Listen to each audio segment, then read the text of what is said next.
Assalamualaikum warahmatullahi wabarakatuh. Alhamdulillahilladzi khalaqal insana wa 'allamahul bayan.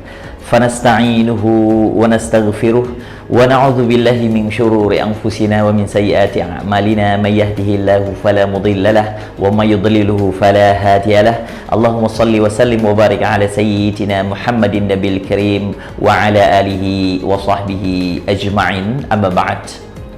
Sahabat Araniri TV dan pendengar Radio Assalam yang dirahmati Allah Subhanahu wa taala. Alhamdulillah, puasa kali ini adalah telah mencerahkan hati kita semua. Rasulullah sallallahu alaihi wasallam bersabda dalam hadisnya, "Man shama Ramadhana imanan wa ihtisaban, ghufira lahu ma taqaddama min dhanbi." Puasa yang bagaimana yang memperoleh ampunan daripada Allah Subhanahu wa taala? Ini adalah pertanyaan yang harus kita ajukan ketika hadis ini kita dengarkan. Baik, sahabat Araniri TV dan pendengar Radio Assalam. Yang pertama adalah dalam hadis ini Rasulullah sallallahu alaihi wasallam menjelaskan, barang siapa yang berpuasa Ramadan imanan wahtisaban, karena penuh dengan iman dan berharap ridha Allah Subhanahu wa taala, ghufira lahu ma taqaddama min dzambi, maka bagi orang tersebut dia akan diampuni dosanya yang sekarang bahkan yang sudah berlalu pun. Dan yang menjadi menarik di sini, apakah semua dosa itu dimaafkan? Apakah semua orang yang berpuasa akan serta-merta dimaafkan? Belum tentu. Maka di sini adalah harus ada sebuah pengakuan diri. Man shama Ramadhana imanan, artinya tasdiqan wa tawadhu'an wa ta'atan lillahi ta'ala. Berpuasa penuh dengan ketaatan, penuh dengan pengakuan, penuh dengan tasdik, penuh dengan keyakinan bahwa Allah Maha Besar, Allah Maha Agung, dan karena Allah lah kita berpuasa dan kita tidak ada apa-apanya, maka pada saat itulah ghufira lahu ma taqaddama min dzambi. Dan yang kedua, kapan dosa itu diampunkan? Apabila ihtisaban. Orang yang berpuasa tidak ada yang diharapkan dari puasa itu kecuali ridha Allah Subhanahu wa ta'ala.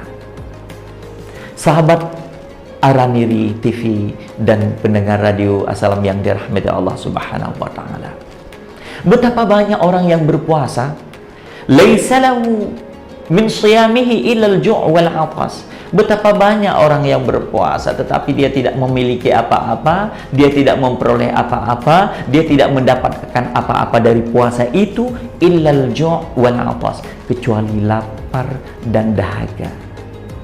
Kenapa? Karena substansi, filosofi, hakikat dari puasa itu sendiri dia tidak mencapainya. Apa hakikat itu? Tasdiqan, pengakuan bahwa Allah yang Maha Agung mewajibkan puasa kepada kita. Kemudian ta'atan, ketaatan kepada Allah Subhanahu wa taala dengan segala syariatnya, dengan segala sunnah yang Allah tunjukkan, yang Allah tetapkan melalui Rasulnya Muhammad sallallahu alaihi wasallam. Maka ketika substansi dan hakikat daripada puasa itu tercapai, insya Allah ghufira lahu ma taqaddama min dzambi.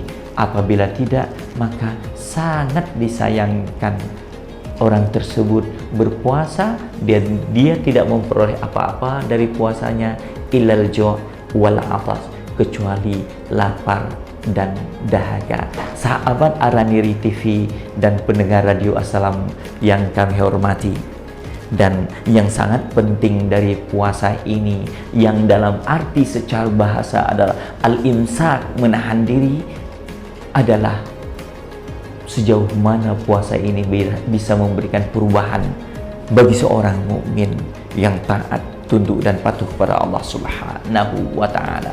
Al-imsak itu menahan diri dari segala hal-hal yang membatalkan puasa. Dan yang lebih penting dari itu adalah menahan diri dan mengendalikan diri dari kemaksiatan kepada Allah Subhanahu wa taala dan Rasulnya, dan kezaliman-kezaliman yang dilakukan baik kepada dirinya, kepada umat, bangsa dan negara. Maka imsak di sini harus memberikan makna pada zuhud.